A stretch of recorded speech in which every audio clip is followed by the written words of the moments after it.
The Breakthrough by Daphne Du Maurier is the third of the 50 Penguin moderns that I'm going to be reviewing on this channel. And here's the opening quote. I'm going to do this for the rest of the books from now on.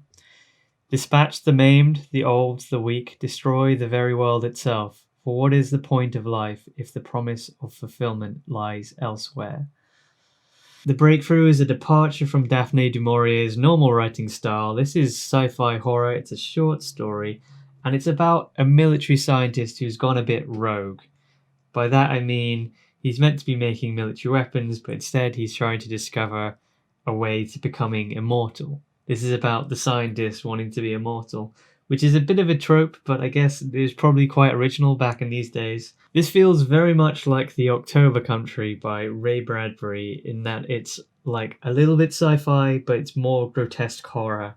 It's got this very eerie, uncomfortable feeling about death and the way people die.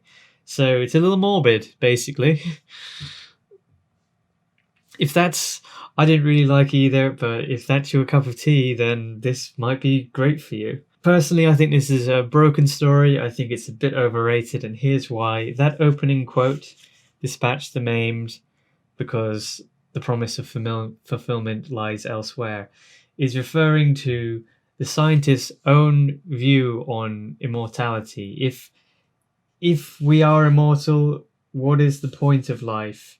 Because the promise of fulfillment through heaven, the afterlife, is elsewhere. So the scientist is coming to terms with the fact that maybe immortality isn't great, but at the same time, they're trying to make immortality happen. There's this big conflict. It doesn't seem like any of the characters have consistent or coherent motives here. The writing style is very hard to follow. It's hard to know what the characters are thinking or doing. But the premise of a scientist trying to find immortality is pretty interesting. So the story brings you in, but then you find that not only does the scientist not know why he's making immortality, the story just abruptly kind of ends. The ending to the story seems very rushed. It's almost like Daphne du Maurier realized that she couldn't keep this great idea going. I think the premise to the story is meant to be that the scientists, because they're widowed, want to defeat death in revenge for it taking their wife. But it doesn't make sense to me because the scientist also thinks that he will see his wife in the afterlife. So by becoming immortal, you won't be able to see your wife again. And you're not trying to bring your wife back because that's normally the trope in like superhero movies. Like he's not going to get anything out of defeating death now. It's more just like a revenge pride thing. But also like it can't be for like the good of humanity. I thought maybe he doesn't want someone else to grieve like he's grieving.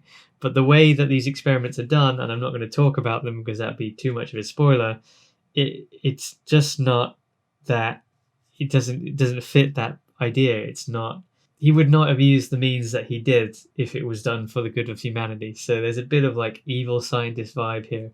But I think it's just grossly just inaccurate. It's not a good depiction of science, technology. It's not a good depiction of a man who's grieving. None of it really makes sense. The story slowly comes together. At the beginning, it's hard to know what's going on. It's almost like you've walked into a story that's being written. And that's sort of sadly how it feels. There's no cohesive message here. It's fairly nihilistic for a female writer, but that's not why I'm giving it a knock. I'm giving it a knock because I don't understand any of the character motives here. The story or the message is confused and conflicted, and the scope of the story is way too big for a story for this length. So it's almost like a story that was abandoned, and that's sad. Die-hard Daphne du Maurier fans defend this book, at least on Goodreads. It has an okay rating. But I think anyone who hasn't read Daphne du Maurier, you shouldn't go here. This is my first, and from what I've heard from my housemates who have read Rebecca, and Rebecca does seem to be a very good book, a completely different genre. So I think this story misrepresents Daphne du Maurier's ability as a writer. So don't walk into this one unless you really want a sci-fi horror, which is a lot like The October Country by Ray Bradbury. And that's about it. So yeah, happy reading.